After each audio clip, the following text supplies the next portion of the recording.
Hello guys, welcome back to my vlog. आज है हम कहाँ पे दीदी? आज हम लोग हैं सीतापुर में और आज हम लोग नैमिष महोत्सव में जाने वाले हैं। फर्स्ट टाइम पहुंचे सीतापुर में। मतलब इस महीने हम जहाँ जा रहे हैं ना, मैक्सिमम जगह ऐसे यहाँ पे पहली बार जा रहे हैं मिश्रिक महोत्सव और काफी कुछ नया नया जानने को मिल रहा है। तो जाने मंदिर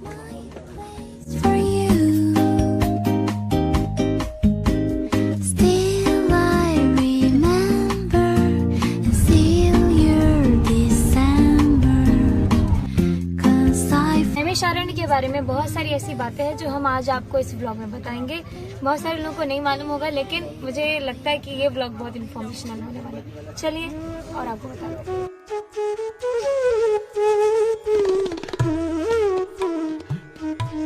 तो सबसे पहले हम लोग पहुंचे हैं ललिता देवी मंदिर में और इस मंदिर की, इस स्थान की बहुत बड़ी बातें हैं जो मुझे अभी गाड़ी में थोड़ा सा ब्रीफ में पता चला है, लेकिन पंडित जी जिनसे हम मिलने के लिए जा रहे हैं वो हमें पूरा अच्छे से बताएंगे। तो आप बने रहिए इस ब्लॉग में।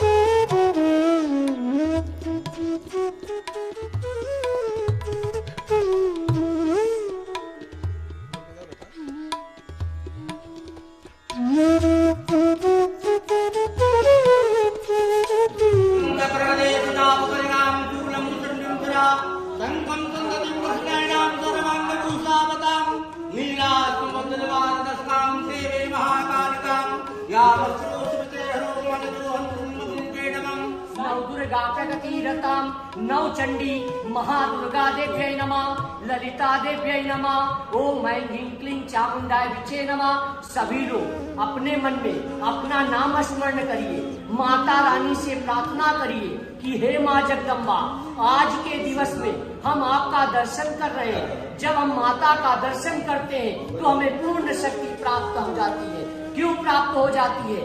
क्योंकि ये आरण्य है। आरण्य माने जंगल होता है, और जब माँ ने नैमी को स्थित कर दिया तब इसका नाम नैमिषारण्य पड़ गया।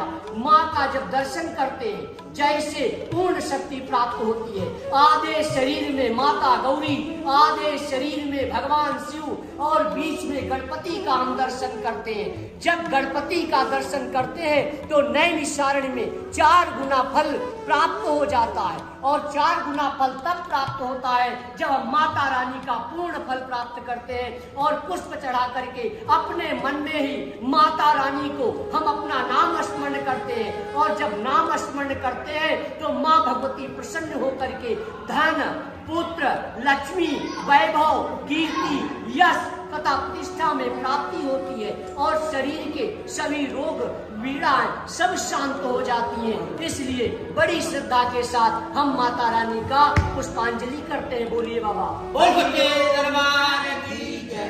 नमस्कार भाताम विद्यारतम पद्मंतराम रत्नवराम विनिकराम विष्णुजननी करातापम पादा कुतंबावरे लंकाराढ्यम ज्ञानं जनं गणिता तस्मै भगवती।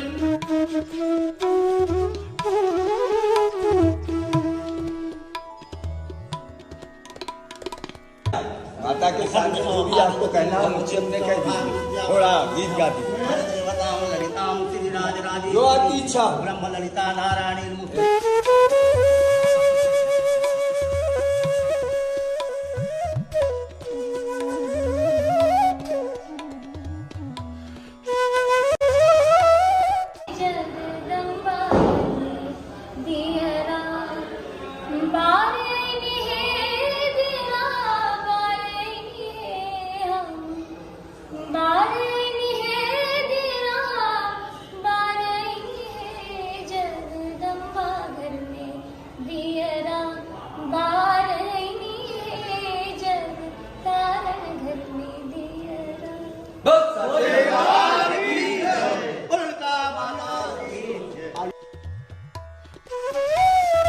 माँ ने जो शिव को धारण किया वो है 10 महाविद्या शिवलिंग।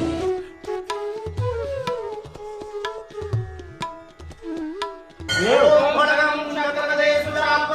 शूलम मुसलिंद्रा संकम संगतिम चक्रणाम गर्वाक कुसावताम नीलासुमंगलमानदगताम देवे महाकालिकाम यामस्त्रो सुविदेहो कमलजो बंधु मधु केतवम ओम ऐं क्लीं चामुंडाय विचे ललिता विद्याय नमः सपरिवार कल्याण हेतवे नमः स्वाहा ललिता माता। ब्रह्मांड की रचना लय सृष्टि स्थिति तीनों का प्रादुर्भाव है। पंचवेद आसन नीचे में है, इधर ब्रह्मा की उत्पत्ति, इधर विष्णु की, सदाशिव काम कामेश्वरी काम मुद्रा में सृष्टि का प्रादुर्भाव लय सृष्टि स्थिति तीनों का। इसमें पुष्प ले लीजिए, माँ का ध्यान करिए। आप ले लीजिए साहब, माँ का ध्यान करिए। ओम विष्णु सृष्टि विला हेतु भूता विश्वेश्वरी नगलाम राधास ललिते तपोनाम कामेश्वरी कमलेश महेश्वरी संभवी भी जगज्जननीं पारित भागदेवतीत भागासु उपदेशुरीत या श्लोक पंचमी ललितांबिकां सौभाग्यसु ललित पठित प्रभात तस्मै सर्वमंगल मांगल्ये शिवे सर्वार्थ साधिके शरणे त्र्यंबिके गौरी नारायणी नमोस्तुते मंत्र पुष्पम माल्यां समर्पयामि नमः। ओ ललिता माता की पुष्टा दी।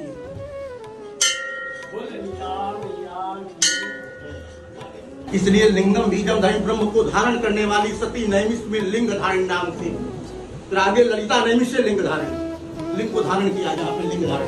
जैसे 12 ज्योतिर्लिंग का दर्शन किया है, 7 पुरियों का दर्शन किया है, कहीं पे लिंग को धारण नहीं किया, लिंग को धारण नहीं सारे नहीं किया। यही से विश्व की सृष्टि लय स्थिति तीनों का प्रादुर्भाव है।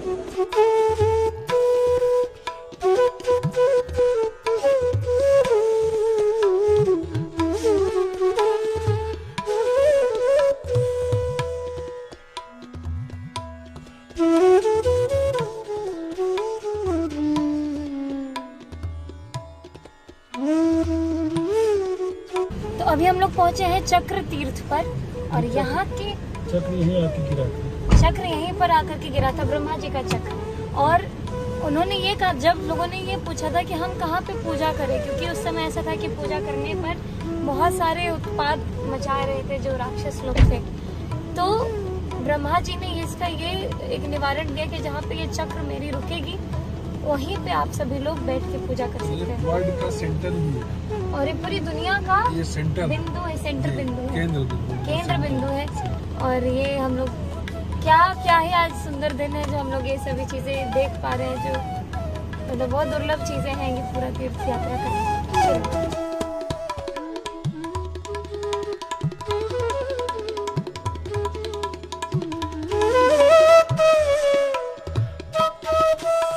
आप तीर्थ देख रहे हैं, इस तीर्थ का सबसे पहले जो वर्णन आता है, हम लोग जो सत्यनारायण भगवान की कथा को स्मरण करते हैं, उसमें पहला श्लोक यही कहता है, एकदा नैमिषारण्य ऋषिया शौनकादया प्रपच्छर मुनिया सर्वे सोतम पौराणिकम फल।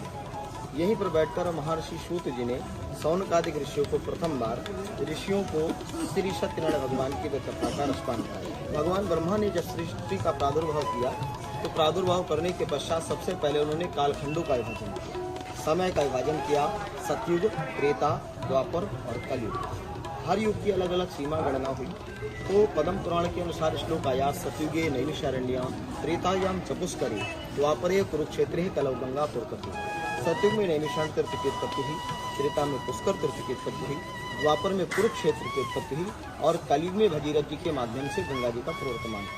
88 ऋषियों ने आपस में एक संगोष्ठी की और संगोष्ठी करने के पश्चात भगवान ब्रह्मा से आग्रह किया कि हे परमपिता परमात्मा, आप हमको कोई ऐसा दिव्य स्थान बताएं, ऐसा कोई हमको तपस्थान बताएं जहाँ पर बैठकर हम तपस्या इत्यादि कर्म करें और जो भी तपस्या आदि कर्म करें उसका फल हमको पूर्ण रूप से प्राप्त हो। जिस केंद्र तक हम जाना चाहते हैं, इस केंद्र तक जाने का हमको उस भूमि से सामर्थ्य प्राप्त हो, उस भूमि में इतना गुरुत्वाकर्षण हो जो हमारे मन को स्वतः केंद्रित कर सके, ऐसा कोई हमको निश्चित विभाग चाहिए। भगवान ब्रह्मा ने ऋषियों के आग्रह को सुनकर अपने मन से ब्रह्म मनोमय चक्र का सृजन करते हैं और उस चक्र को छोड़ते हैं।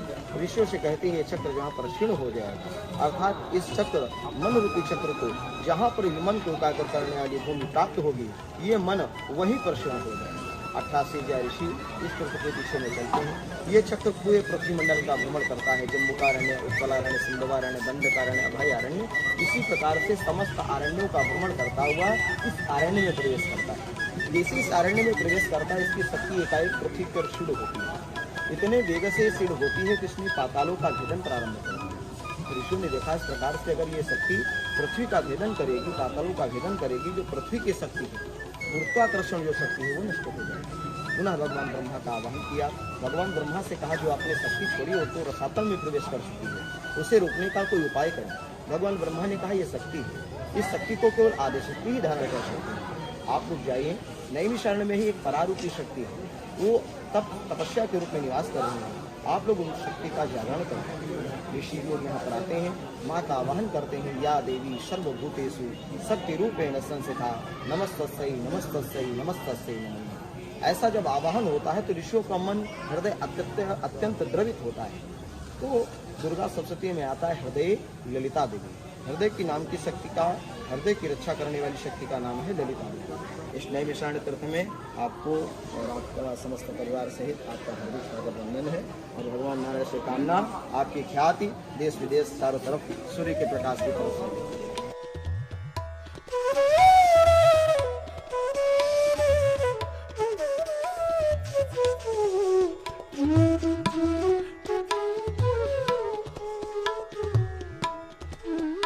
अब हम कहाँ पे जाने वाले हैं? अब हम जाएंगे व्यास गति, जहाँ पर वेदों और पुराणों की रचना की तपस्थली है। मानव सृष्टि का उद्गम स्थल है, जो इस पृथ्वी के सबसे पहले पुरुष हुए मनु और इस पहली स्त्री हुई शत्रुपा। जैसे भगवान राम की जन्मभूमि अयोध्या, भगवान कृष्ण की जन्मभूमि मथुरा, उसी प्रकार से मानव और मनुष्य की जन्मभूमि नैमिषारण्य में मनु और शत्रुपा जी की तपस्थली है। वहाँ हम चलिए चलिए। आपको प्रशंसा है आपकी, तो आपको माता पिता का आशीर्वाद, तो हमारे देश का नाम रोशन करें, हमारे प्रदेश का नाम रोशन, विश्व में आपकी भाड़ी। मैं आऊँगा, भाई भी आपका बहुत बढ़िया है। एक भाई और है, दोनों भैया वो तबला पे रहते हैं और बहुत हम देखा करते हैं। बहुत स्वागत है आपका। और ये थे हमारे यहाँ के प्रधान पुजारी और वो आ रहे हैं आज शाम में हमारा कार्यक्रम भी सुनने के लिए।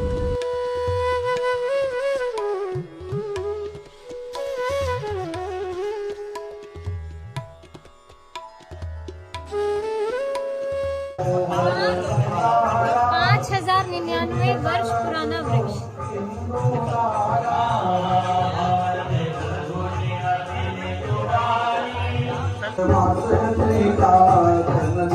राधे राधे सफाई, राधे राधे राधे राधे सफाई, राधे राधे।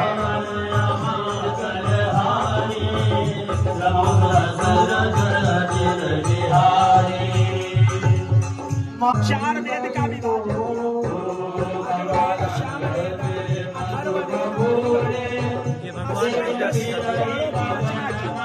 सत्यनारायण स्वामी का व्रत कथा वर्णन किया। 88,000 ऋषियों को समस्त वेद पुराण शास्त्रों का ज्ञान उपदेश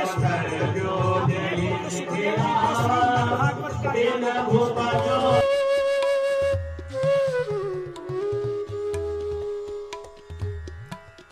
सारे इम्पोर्टेंट जगह यूपी में धार्मिक वो बनाया।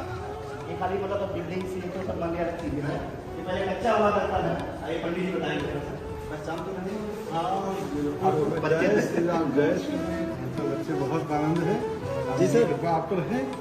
हाँ, और ऐसे ही आगे बढ़ते रहे, यही आशीर्वाद भी है। पहला नाम था माहेश्वती, अयोध्या जी का पहला नाम माहेश्वती था।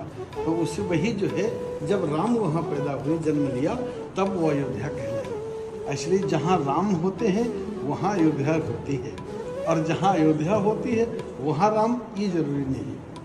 ये राम जहाँ जहाँ रहते हैं, एक अयोध्या यहाँ है, एक अयोध्या वहाँ है, एक हरि व्यापक है।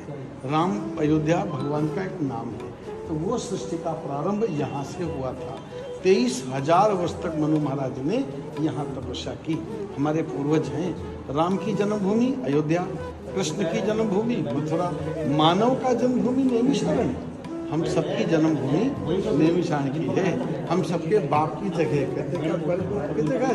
ये हमारे बाप की जगह, ये माता पिता हाँ। और हम सब एक वो हम बहुत से, और बहुत से जब हम लय विलय होते हैं तो पुनः एक हो जाते हैं। तो वो ये प्रथम भूमि है। संसार की रचना यहाँ से हुई। ये ऐसे महाराज मनु तक किया था। बरस साहस दस त्यागो सोई, ठाढ़े रहे एक फल दो। 23,000 वर्ष काल का निर्माण इनके पास था नहीं, ये स्वयं काल देते थे।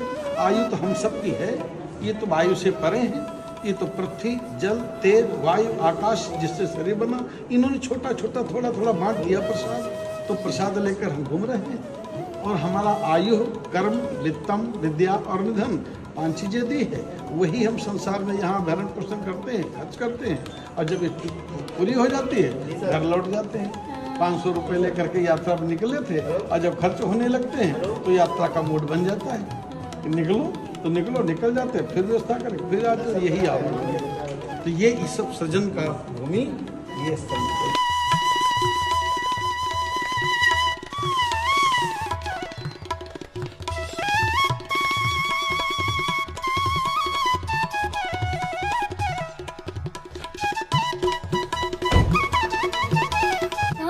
हनुमानगढ़ी। पूरे भारत में 3 हनुमानगढ़ी हैं और यहाँ पे नैमिषारण्य में हनुमान जी खड़े हैं, अयोध्या जी में हनुमान जी बैठे हुए हैं, और प्रयागराज में आपने एक ब्लॉग में देखा होगा, हम लोग गए थे वहाँ पे हनुमान जी रहते हैं।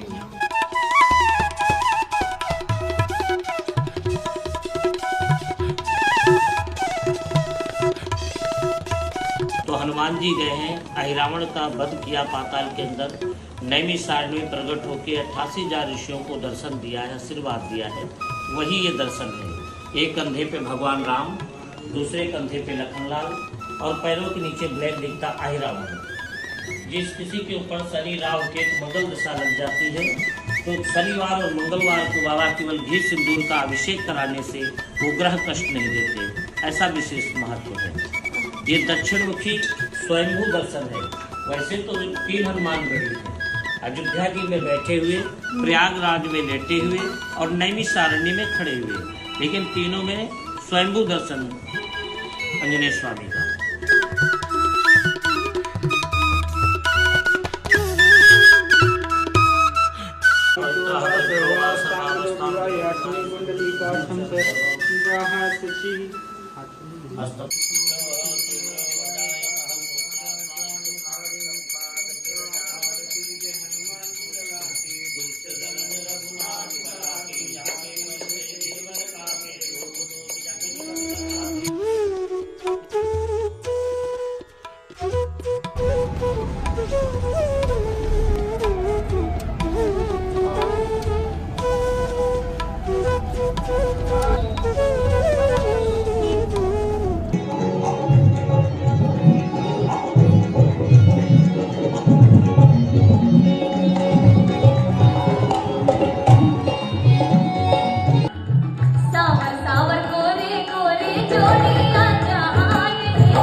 अखियां न देखा न सुना